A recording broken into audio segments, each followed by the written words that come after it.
Hello everyone, मैं कुणाल शुक्ला, आपका मेरे channel Kunal Shukla study zone में फ्रेंड्स में आप सभी का स्वागत करता हूं। तो फ्रेंड्स, आज हम डिस्कस करने वाले हैं वेरी इंपॉर्टेंट यूपी टेट के क्वेश्चन। तो जैसा कि आप जानते हैं कि यूपी टेट की तैयारी मेरे चैनल में बहुत ही तगड़े से चल रही है, बहुत ही बढ़िया से चल रही है। तो आप लोग ये सारे क्वेश्चन जितने मैं करवा रहा हूँ वो सब आप अच्छे से देखिए, और जो भी आप लोगों को प्रॉब्लम हो क्वेश्चन में तो वो आप कमेंट बॉक्स में टाइप करके पूछ सकते हैं फ्रेंड्स। तो आप लोगों को टेंशन लेने की जरूरत नहीं है। तो जैसा कि आप लोग जानते हैं यूपी टेट के फॉर्म मार्च से भरने की संभावना है, तो हम लोग अभी से इसकी तैयारी शुरू कर देते हैं। इसलिए ये वीडियो आपके लिए बहुत इंपॉर्टेंट हो जाती है फ्रेंड्स। तो यूपी टेट में बहुत सारे टॉपिक से बहुत सारे क्वेश्चन बन सकते हैं हालांकि, पर मैं आपको जो क्वेश्चंस करा रहा हूँ, जो सीधे question previous year question paper में आपको करा रहा हूँ, पुराने जितने भी यूपी टेट के क्वेश्चन आ चुके हैं वो सारे मैं आपको कवर करवा दूंगा यहाँ पे। तो इस वीडियो को लाइक कर दीजिए, सब्सक्राइब कर दीजिए चैनल को, और इस वीडियो को ज़्यादा से ज़्यादा शेयर कर दीजिए फ्रेंड्स, ताकि सभी लोगों तक मेरी आवाज़ पहुँच सके, सभी लोगों को चीज़ें समझ में आ सकें और सभी लोगों को थोड़ा थोड़ा यूपी टेट के बारे में पता चल सके फ्रेंड्स। तो let's start this video and हम शुरू करते हैं यहाँ पे अपना क्लास। तो फ्रेंड्स, फर्स्ट क्वेश्चन आपकी स्क्रीन पे, और ये क्या कह रहा है, चलिए पढ़ते हैं, देखते हैं क्वेश्चन हमारा क्या कह रहा है। Very important question, UP TET का प्रीवियस ईयर भी ये क्वेश्चन आ चुका है, तो इसको हम लोग करते हैं अच्छे से, देखते हैं क्वेश्चन क्या कह रहा है यहाँ पे। सूझ या अंतर्दृष्टि के सिद्धांत का प्रतिपादन किसने किया? ठीक है, ये एक सिद्धांत है सूझ या अंतर्दृष्टि का सिद्धांत। तो ये बताना है इस सिद्धांत का प्रतिपादन किसने किया, इस सिद्धांत को किसने बनाया फ्रेंड्स। तो चार ऑप्शन आपके पास, डिफरेंट डिफरेंट ऑप्शन है यहाँ पे। क्या है पहला ऑप्शन? थॉर्नडाइक है फ्रेंड्स। पहला ऑप्शन क्या है? थॉर्नडाइक है। और दूसरा क्या है? गेस्टाल्टवादी मनोवैज्ञानिक। और तीसरा क्या है? हेगार्टी। और चौथा क्या है? Skinner friends. तो चार ऑप्शन में से हमें एक राइट ऑप्शन पिक करना है जिसने सूझ या अंतर्दृष्टि के सिद्धांत का प्रतिपादन किया था फ्रेंड्स। तो आप सभी को मैं बता देता हूँ, इसका जो राइट आंसर होगा वो क्या होगा? गेस्टाल्टवादी मनोवैज्ञानिक।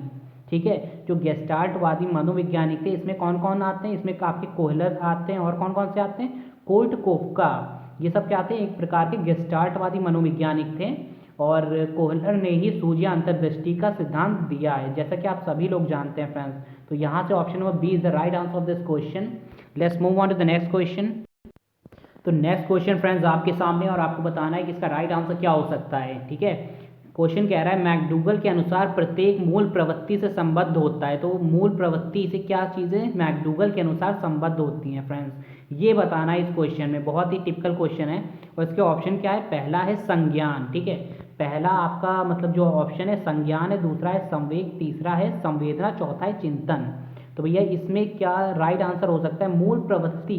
तो भैया मूल प्रवृत्ति का अर्थ होता है आपके संवेग। जो आपका संवेग में क्या क्या चीज़ें आती? क्रोध हो गया, भय हो गया, है ना, खुशी हो गई, ये सारे क्या होते हैं? एक व्यक्ति के संवेग कहलाते हैं फ्रेंड्स।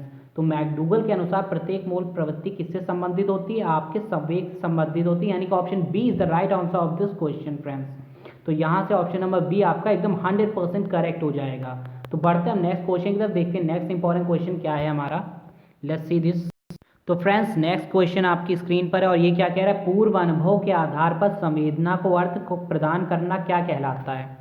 ठीक है, ये क्वेश्चन बहुत ही अच्छा क्वेश्चन है। कह रहा है पूर्व अनुभव के आधार पर संवेदना को अर्थ प्रदान करना क्या कहलाता है? क्या वो संवेदना कहलाता है, या प्रत्यक्ष ज्ञान कहलाता है, या फिर अभिप्रेरणा कहलाता है, या फिर कल्पना कहलाता है फ्रेंड्स। तो इसका राइट आंसर क्या हो सकता है? तो भैया पूर्व अनुभव के आधार पर, अगर आप कोई चीज़ पहले कर चुके हो तो यानी कि इसका मतलब है आपको उस चीज़ के बारे में अच्छा सा ज्ञान है, उसका प्रत्यक्ष ज्ञान आपने मतलब लिया हुआ है पहले से। तो option number B is the right answer of this question. इसका ऑप्शन नंबर बी एकदम परफेक्ट आंसर होगा यहाँ से फ्रेंड्स, 100% राइट आंसर होगा ऑप्शन बी। तो ये बहुत ही अच्छा क्वेश्चन था, यूपी टेट लेवल में आ चुका है ये प्रश्न। तो बढ़ते हैं नेक्स्ट क्वेश्चन की तरफ। Let's see the next question. तो फ्रेंड्स, नेक्स्ट क्वेश्चन पे हम पहुंच चुके हैं, बहुत ही इंपॉर्टेंट क्वेश्चन है ये। चलिए पढ़ते हैं क्वेश्चन क्या कह रहा है, कितना इंपॉर्टेंट हो सकता है ये हमारे एग्जाम पॉइंट ऑफ व्यू के लिए, यूपी टेट के लिए। तो ये क्वेश्चन है फ्रेंड्स, 5 वर्ष के मोहन, एक बच्चा है यहाँ पे मोहन, जिसकी मतलब एज क्या है? वो 5 वर्ष का है। ठीक है, और उसकी मानसिक आयु, ठीक है, मानसिक आयु कितने वर्ष है? 8 वर्ष है। ठीक है, ये चीज़ें प्रश्न में हमें दी हुई हैं। तो उसकी बुद्धि लब्धि निकालिए। बुद्धि लब्धि का मतलब होता है IQ। ठीक है, इंग्लिश में इंटेलिजेंट क्वेश्चन इसे हम कहते हैं। ठीक है, बुद्धि लब्धि का मतलब इंग्लिश में इसको हम लोग क्या बोलते हैं? Intelligent question. ठीक है, तो इंटेलिजेंट क्वेश्चन यानी कि बुद्धि लब्धि का फॉर्मूला हमारे पास होता है मानसिक आयु अपॉन, फ्रेंड्स ये फॉर्मूला होता है बुद्धि लब्धि बराबर क्या होता है? मानसिक आयु अपॉन वास्तविक आयु गुणे 100 से हम इसको गुणा कर देंगे।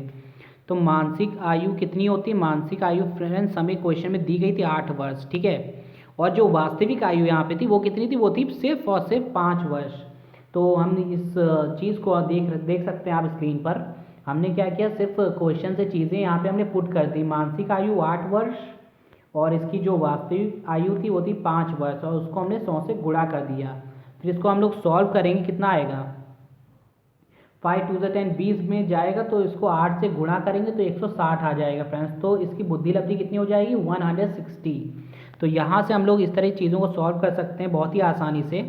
तो फ्रेंड्स इस क्वेश्चन का जो राइट आंसर हो जाएगा वो होगा ऑप्शन नंबर बी, यानी कि 160 इसका राइट आंसर होगा। चलिए बढ़ते हैं नेक्स्ट क्वेश्चन की तरफ।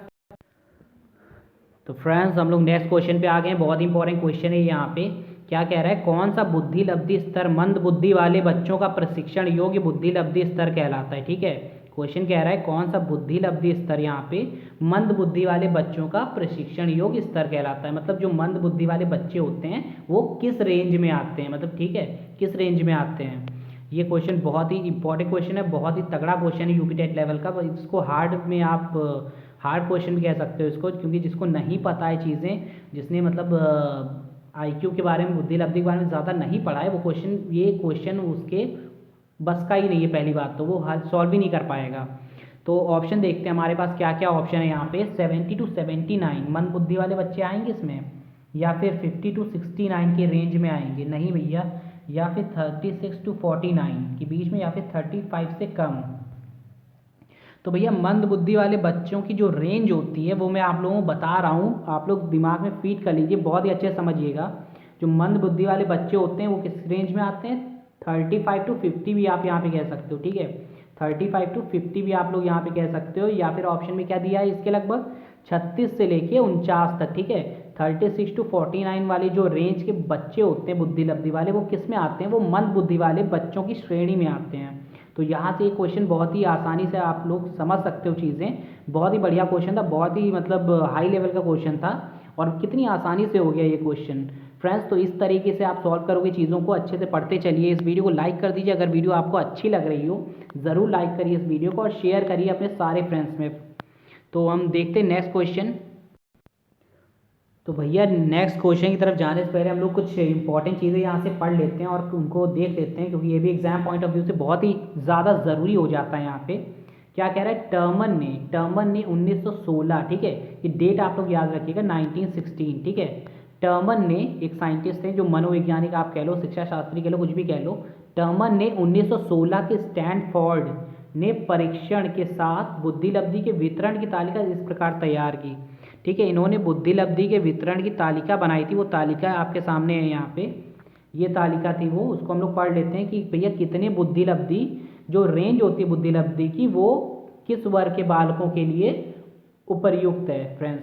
तो यहाँ पे देखते हैं क्या लिखा है, 130 से जो अधिक बुद्धि लब्धि वाले होते हैं वो क्या कहलाते हैं, प्रतिभाशाली बालक कहलाते हैं। मतलब वो हाईली इंटेलिजेंट बच्चे होते हैं जिनकी बुद्धि लब्धि क्या होती है, 130 से अधिक होती है।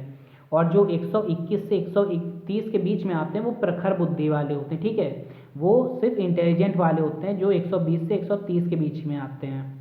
और जो 111 से 120 के बीच में आते हैं वो तीव्र बुद्धि कहलाते हैं। और जो सामान्य बुद्धि के बालक होते हैं, ये वेरी वेरी इंपॉर्टेंट है, यहाँ से आप लोगों को पता होगी सारी चीज़ें। जो सामान्य बुद्धि के जो बालक होते हैं वो 90 से 110 के बीच में रेंज में आते हैं। और जो मंद बुद्धि वाले होते हैं वो 81 से लेकर 90 के बीच में आते हैं फ्रेंड्स। और उसके नीचे अल्प बुद्धि आ जाता है, और जड़ बुद्धि वाले 71 से कम हो जाते हैं। इस प्रकार जो है चीज़ें आप लोग समझ सकते हो। ये यहाँ पे टेबल थी जो हम लोग याद कर सकते हैं friends. Let's move on to the next question. तो फ्रेंड्स नेक्स्ट हम देखते हैं यहाँ पे नेक्स्ट क्वेश्चन आपकी स्क्रीन पे क्या कह रहा है, रोशार्क इंक ब्लॉट टेस्ट। ठीक है, रोशार्क इंक ब्लॉट टेस्ट का प्रयोग, आधे लोगों को तो यही नहीं पता होगा भैया रोशार्क इंक ब्लॉट टेस्ट होता क्या है, क्योंकि ये चीज़ें बहुत ही छोटी छोटी चीज़ें होती हैं जो हम लोग पढ़ते नहीं हैं, और हम लोग उसको स्किप कर देते हैं। क्यों स्किप कर देते हैं, क्योंकि ये बहुत बोरिंग लगती हैं।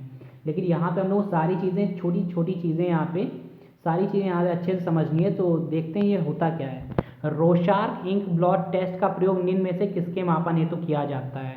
ठीक है, ये प्रश्न है और ये यूपी टेट में प्रश्न पूछा जा चुका है, इसलिए ये बहुत ही ज़्यादा इंपॉर्टेंट हो जाता है यहाँ पे। अब भैया क्यों ये मतलब रोशार्क इंक ब्लॉट टेस्ट का प्रयोग किस में होता है, क्या व्यक्तित्व के लिए होता है, या फिर बुद्धि के लिए, या फिर अभिक्षमता के लिए, या फिर अभिरुचि के लिए फ्रेंड्स। तो ये तो ना तो बुद्धि के लिए होता है, ना तो अभिक्षमता के लिए होता है, ना ही अभिरुचि के लिए होता है फ्रेंड्स। तो रोसार्क इंक ब्लॉट टेस्ट किसके लिए होता है? ये होता है व्यक्तित्व मापन के लिए, यानी कि पर्सनैलिटी मेजर के लिए ये रोसार्क इंक ब्लॉट टेस्ट का प्रयोग होता है।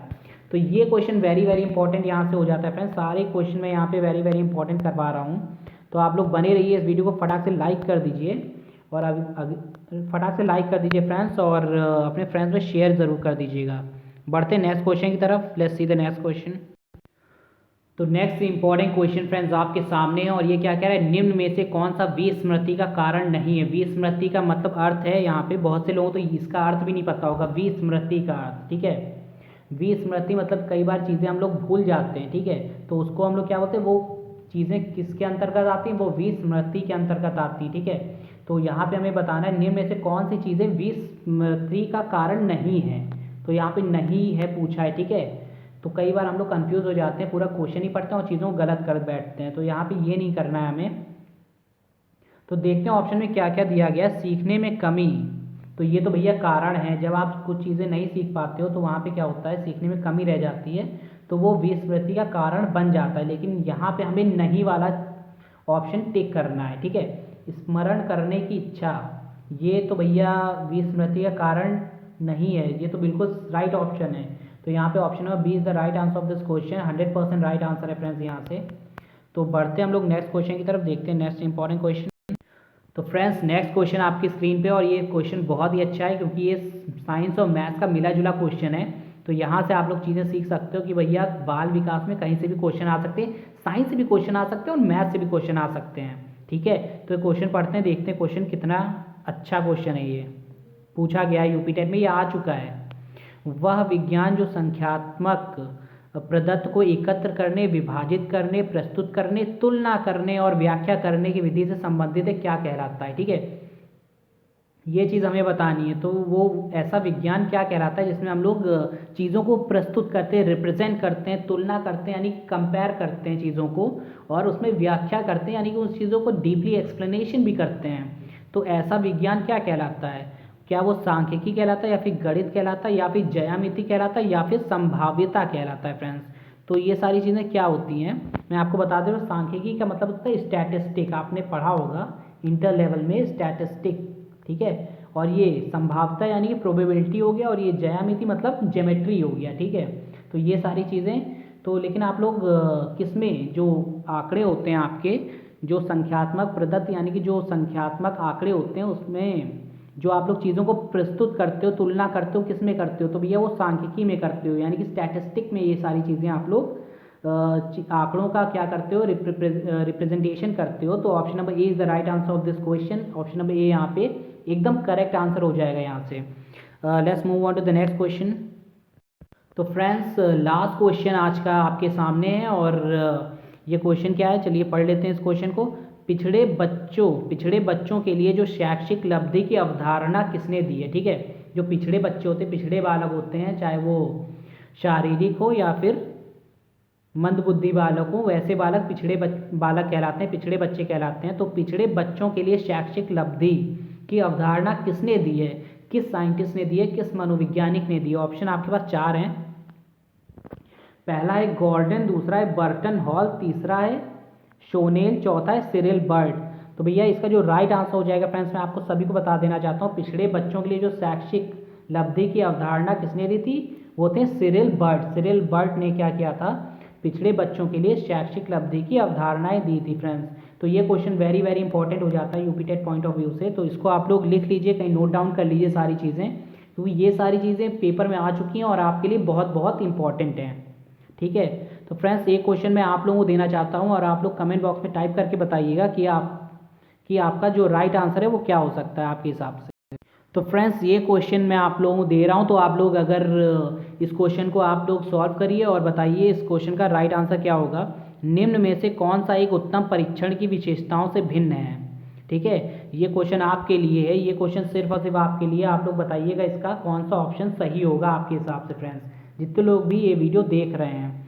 तो अगर आपको वीडियो पसंद आई हो तो इस वीडियो को फटाक से लाइक कर दीजिए और अपने फ्रेंड्स में शेयर कर दीजिएगा फ्रेंड्स। मिलते हैं नेक्स्ट क्लास में, तब तक के लिए धन्यवाद।